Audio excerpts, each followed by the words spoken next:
Era la noche perfecta en la Java Oriental de Indonesia. Los dos equipos de mayor envergadura de ese país se enfrentaban en uno de los clásicos más calientes de esa liga. Un partido de alto riesgo que las autoridades tanto civiles como futbolísticas decidieron que por seguridad, entre comillas, los integrantes de la barra del Persebaya Surabaya no viajaran a la ciudad aledaña a casa del Arema FC. Justo para evitar disturbios, sabiendo que en Indonesia muchas veces un partido de fútbol puede ser una bomba de tiempo.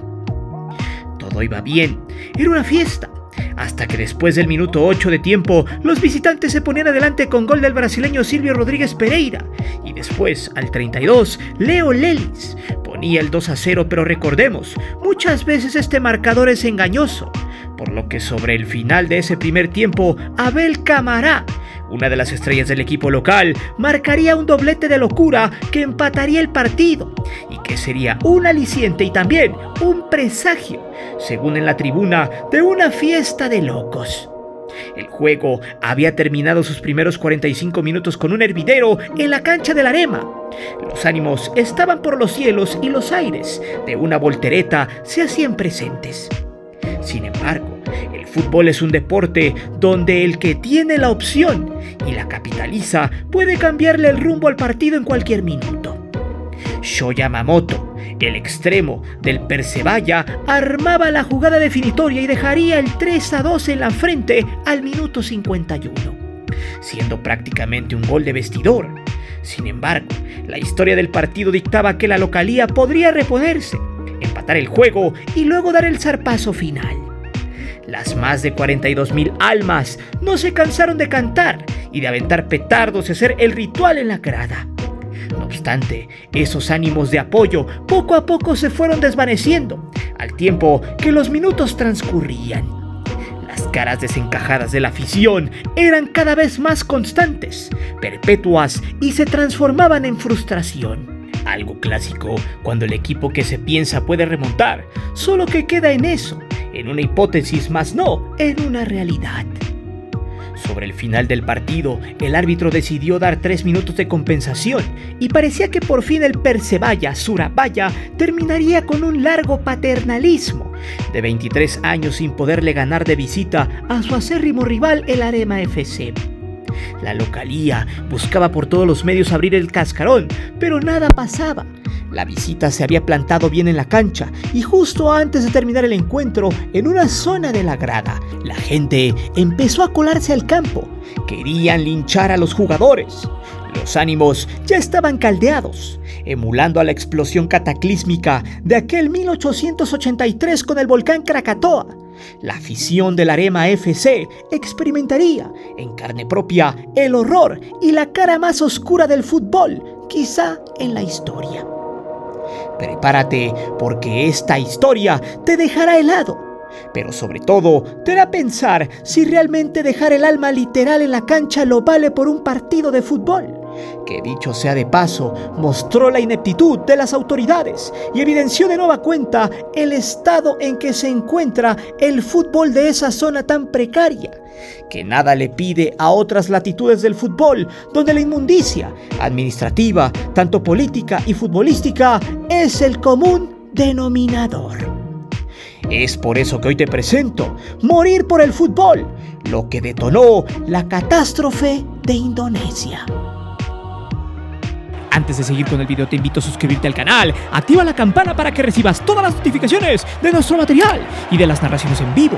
Y también ya puedes hacerte miembro del canal, donde recibirás contenido extra muy fregón, solo para el que quiera ponerse guapo.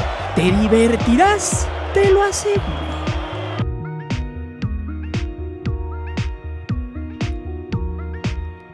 Con estas palabras que dicen textual: no espero entrar al estadio. Si el equipo gana, nos pondremos arriba en la tabla y les demostraremos a esos payasos del Persebaya quién manda como siempre en nuestra casa. Esas fueron las palabras de Ryu, un joven asistente al estadio esa noche de octubre en Indonesia. No sabría que luego de 90 minutos, la peor historia de su vida se resumiría en más de 20 minutos. ¡No puede ser! ¡Vamos, carajo! Hemos dejado el alma gritando y no puede hacer el maldito empate este equipo, exclamaba Rillo, y sus dos amigos que fueron con él al campo no creían lo que estaban viendo. Parecía que la gente en los últimos 10 minutos empezaba a enloquecer, como si una especie de droga multitudinaria perpetuara sus cerebros y empezara a dejar fuera de sí a un gran sector de la grada donde estaba la barra más pesada del equipo. Rillo y sus amigos no le tomaron mucho interés, pues la turba enardecida, al menos en aquellos lares, es muy normal. De hecho, las autoridades de ese país han aprendido a vivir con los signos de violencia conforme al tiempo, pues este tipo de eventos tienen una larga historia y una cola tan oscura como esa noche del 1 de octubre. Unos minutos antes de que el árbitro diera el pitazo final, en un sector de la grada empezó el borlote. Los aficionados se aventaban entre sí como queriendo salir a la cancha y hacer explotar sus peticiones, que más que eso eran represalias y reclamos a los jugadores del equipo contrario y también a los de su equipo.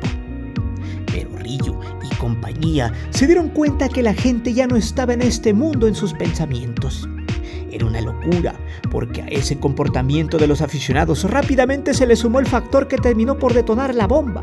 La policía, en su afán de evitar que los cuerpos poseídos por una derrota liguera ante el odiado equipo rival, trató de evitar que esa avalancha de personas ingresara a la cancha. Fue ahí donde se dio la orden de tirar gas lacrimógeno. Rillo, antes de que llegaran las fuerzas del orden, decidió no bajar tanto de la grada. Pero los dos amigos que iban con él sí lo hicieron, y este relató lo siguiente. De pronto vi como una estampida de gente empezó a bajar a la cancha. Yo traté de quedarme, pero mis amigos se fueron entre el tumulto. ¡Muévete!, me gritaban como si alguien hubiera escuchado un grito de guerra. Los ánimos estaban caldeados desde minutos atrás, como si se hubieran contagiado de algún virus que los haya poseído para buscar a los jugadores y al árbitro. Solamente vi cómo mis dos amigos se perdieron entre el tumulto de gente que estaba sobre la valla. Era una guerra, una locura, pero de pronto el infierno llegaría a todos los presentes del lugar. En una noche oscura, lleno de un ruido estrepitoso, comenzaron a escucharse detonaciones. Ahí pensé que ya no había vuelta atrás. Muchas familias que también estaban en el inmueble bajaban a la cancha, pues la avalancha de personas era tanta que no había mucho espacio por donde moverse. Las salidas principales estaban bloqueadas de gente que temía por su vida. Esto ya no era normal. Pronto vi desfilar al equipo de vigilancia y a la policía para tratar de evitar que los aficionados, sea quien fuere, se metieran a la cancha. Los uniformados empezaron a garrotear a quien sea y luego los gases antimotines se empezaban a respirar por todo el lugar, asfixiando a quienes no les quedaba más que respirar. Aquí es importante destacar que muchos se desvanecieron por esta razón. No aguantaron los compuestos químicos irritantes del ambiente, esos que están prohibidos y que quizá contienen un compuesto químico muy cuestionado, pues es el clorobencil lidenemadolitrina, o CS por su abreviación. Es uno de los más peligrosos por causar sofocación, sensación de quemadura y sobre todo dificultad para respirar. Esto en realidad parecía una zona de guerra, niños ahogados en llanto, sofocados y perdidos en cualquier parte del campo, buscando a sus padres que quizá fueron arrastrados entre las olas de gente que buscaban una salida. El infierno se desataba conforme pasaban los segundos, cuando de pronto, al retroceder la mancha de gente, se empezaba a ver sobre las butacas a todos aquellos que terminaron debajo de cientos de personas que buscaban una salida. Otros, en la agonía, no podían respirar. Era lamentable ver cómo muchos niños salían en brazos casi inertes de la cancha, mientras los porrazos de los toletes y los escudos sobre los sometidos sonaban al ritmo de la danza de la muerte. Vi cómo madres cargaban a sus hijos demolidos por una gran masa de gente que poco o nada le importó a quienes pequeños apoyaban a su equipo. Era un infierno y mis dos amigos simplemente estaban perdidos hasta que desgraciadamente, luego de que la afición enardecida lograra evacuar por las salidas principales, solo quedaba de ellos el puro cuerpo sobre una pila de butacas. Como viles muñecos de trapo, fueron arrastrados por las olas de aquellos que iniciaron una peste infernal. La policía es la culpable. Se escuchaban los gritos de una familia que, bañada en líquido rojo, a duras penas podían sostenerse unos con otros. Lo más sorprendente y lo más detestable de todo esto es que los propios jugadores de fútbol terminaron viendo a quienes dieron su último suspiro en este mundo sobre sus brazos. Estoy seguro que muchos futbolistas, al igual que nosotros, recordarán a esta como la peor noche de sus vidas y quizá de su existencia. Aún así, doy las gracias a Dios por no haber seguido a mis amigos y haberme quedado resguardado en la tribuna, a pesar de que las fuerzas del orden también terminaron por aporrearme, pero al menos estoy aquí para contarlo.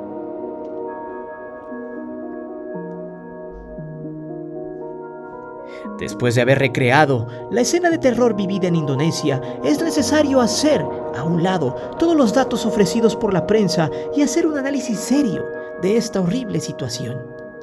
De entrada, es imperante que la sociedad deje de culpar al fútbol por este tipo de tragedias, por este tipo de situaciones, porque el deporte en sí es el menos culpable de todo lo que está sucediendo con este país y en muchas otras canchas donde la pasión y la catarsis se desbordan a niveles incontrolables. Este deporte es una de las pocas cosas genuinas que se tienen y que aún le quedan a millones de habitantes alrededor del mundo. A esa franja de la población que es muy pobre, que vive al día y a veces en condiciones detestables, trata de salir adelante. Es por eso que hay que poner sobre la mesa otros factores externos, varias situaciones que se conjugan para que 42,000 personas en el interior de un estadio de fútbol hayan perdido la cabeza y se diera pie a uno de los siniestros más grandes de la historia del fútbol. Porque nadie puede negar que el infierno que se vivió en ese estadio fue originado por el calor de la derrota de un equipo, pero un pueblo enojado, hastiado y que explota en una cancha ante el fervor colectivo no actúa como lo hizo por un evento aislado. Indonesia se podría considerar como un lugar con muchas carencias, rezagos y donde gran parte de su población está sumergida en el olvido y abandono social. Algo que es importante plantear sería preguntarle a nuestros seguidores cuál es su referencia sobre Indonesia. Si tienen grupos musicales, artistas visuales o escritores de ese país. Y no se descarta que alguien salga con alguna rareza, pero la realidad es que la mayor parte de las ocasiones que hemos leído la palabra Indonesia viene en la etiqueta de nuestra ropa o en la caja de algún artículo para el hogar. Y si es ese nuestro referente, es porque la maquila es un brazo importante de su economía, la cual se encuentra en la número 17 a nivel mundial.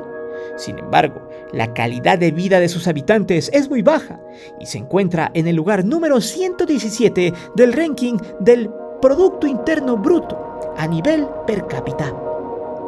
Y por si fuera poco, es uno de los países más habitados del mundo, el cuarto para ser exactos, ya que tiene una población de 273.5 millones de personas registradas hasta el 2020. Precisamente por estos datos señalados, se tiene que poner sobre la mesa que las condiciones en las que vive el pueblo indonesio no son las adecuadas para tener un pueblo educado, culto y que pueda contener las frustraciones y las pasiones de la mejor forma. Entonces, se podría plantear a manera de metáfora que el domingo pasado, en aquel estadio Kanjuruhan, era una olla express, cocinando un hervidero de pasiones. Cuando se disputaba el encuentro entre el Arema FC y el Persebaya Sumaraya, equipos entre los que existe un gran odio. De hecho, la prensa ha señalado que para este partido fue prohibida la entrada a la afición visitante, medida que, aunque no fue respetada del todo, en teoría había sido muy buena por parte de la Federación de Fútbol de Indonesia. Sin embargo, el boletaje para ese partido fue mayor al de la capacidad del inmueble para este tipo de encuentros, pues si bien el tope son 42,000 en las gradas, en las reglas viene una variante que dice: cuando el partido es de alto riesgo y muy abarrotado, se deben tomar butacas de la tribuna para mandar a la policía de resguardo, los cuales brillaron por su ausencia. Este dato no es algo anecdótico, por el contrario, es un claro indicador que en ese país las cosas pueden hacerse con las patas sin miedo a un castigo ejemplar o a una sanción por parte de las autoridades. Entonces, se tiene que sentenciar que el escenario no era el propicio en cuestión de seguridad. El ambiente estaba muy caliente por la rivalidad con el Persebaya, equipo al que los locales traían de hijo desde hace 23 años. Y el problema justamente estalló cuando el árbitro pitó el final del encuentro y la escuadra local cayó por el marcador de 3-2. Es aquí donde convergen muchas banderas rojas que nadie tomó en cuenta. Para empezar, se tiene que plantear que en los estadios de fútbol la pasión se puede convertir en una catarsis que no es tan fácil de calmar o mitigar. Porque quiera o no, el fútbol es un sentimiento de ancla, donde los aficionados aterrizan sus frustraciones, sus carencias, sus problemas personales y un sinfín de cosas externas a este deporte. Pero en el fondo, la ira tras la derrota trae a colación las carencias, la precariedad, la pobreza, y detrás de una derrota salen a relucir todas las emociones negativas, el hambre, la falta de dinero y la pésima calidad de vida. ¿Por qué no? El fútbol, la pasión y la enajenación no fueron los únicos responsables de esta triste historia. De hecho, a todo lo anterior se tiene que agregar el tema de la policía, de la represión y de la forma en la que se actuó contra una afición que estaba enojada con su club, que brincó a la cancha en forma de protesta y a la que se trató como si estuviera en pleno conflicto bélico. Y en este punto no se justifica el actuar del público. Al contrario, siempre condenaremos la barbarie, pero los agresores de un momento a otro se convirtieron en víctimas y en la noticia más desagradable quizá en la historia del fútbol.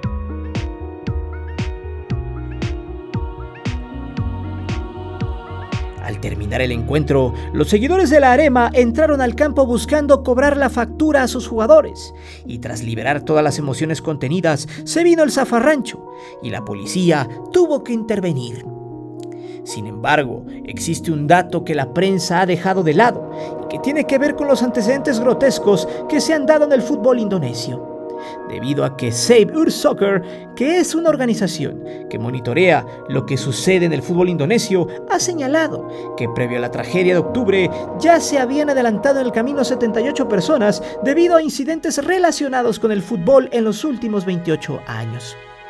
Esta organización también confirmó que la afición indonesia es muy violenta.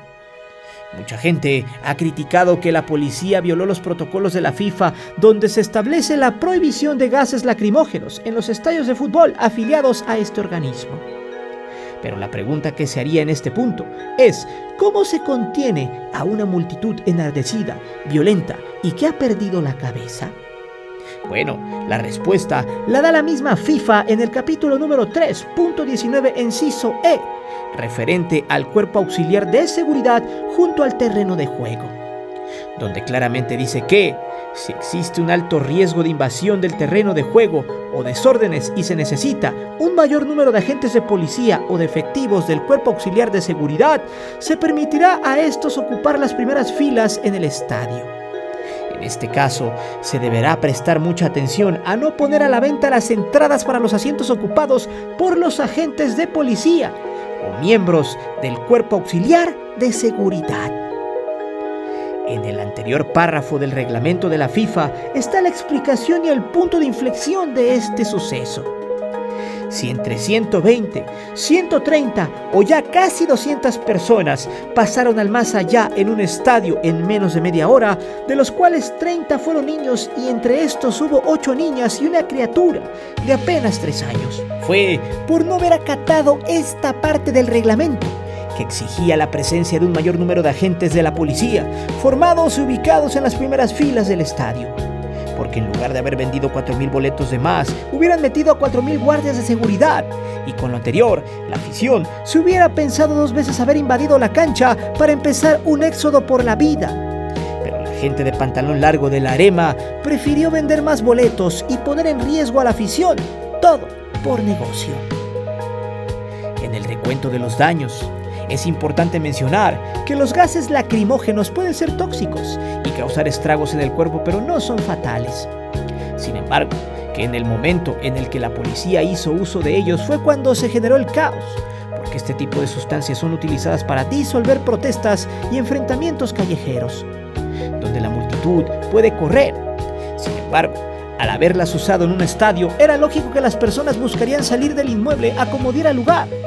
Fue en ese momento cuando se dio la estampida, donde muchas personas cayeron y muchas otras pasaron por encima, provocando una enorme desgracia. Una vez más, el fútbol se vistió de negro con una de las mayores tragedias en su historia, pero eso no lo ve la FIFA, porque es Indonesia y es un país, para muchos, tercermundista. Asimismo, se vuelve a culpar a este deporte por las estupideces cometidas por los directivos de un equipo y por la ignorancia, la sinrazón y el carácter primitivo de la seguridad pública y la corrupción. Pero ojo, porque una vez más la vida de muchas personas se agotó por la negligencia, por la avaricia, la ambición y la estupidez humana. El gobierno indonesio ha tomado cartas en el asunto.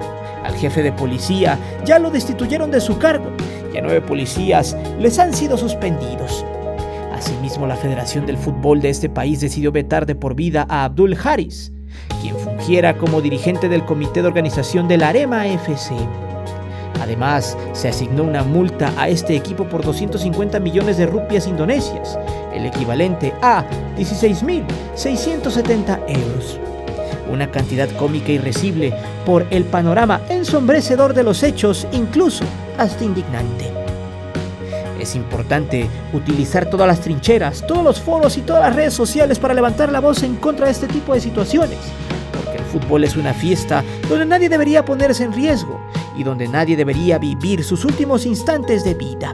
Y lo peor de todo este asunto es que si los protocolos establecidos por la FIFA se hubieran puesto en práctica, nada de esto hubiera pasado, dejando entrever una vez más que a veces no importa lo que pase, el chiste es vender. Y cuando la afición se ciega y eso se conjuga con la inoperancia de las autoridades y los clubes, las catástrofes como la de Indonesia o incluso aquí en Querétaro, las penumbras terminan por arropar la vida de muchos. Y es aquí donde uno se pregunta lo siguiente: ¿vale la pena morir por el fútbol? Déjame saber tus respuestas aquí abajo. Recuerda que aquí leemos siempre los comentarios y no olvides de suscribirte, ni de hacerte miembro del canal, ni de activar la campana de notificaciones. Mi nombre es Guillermo Antonio. Nos vemos hasta la próxima.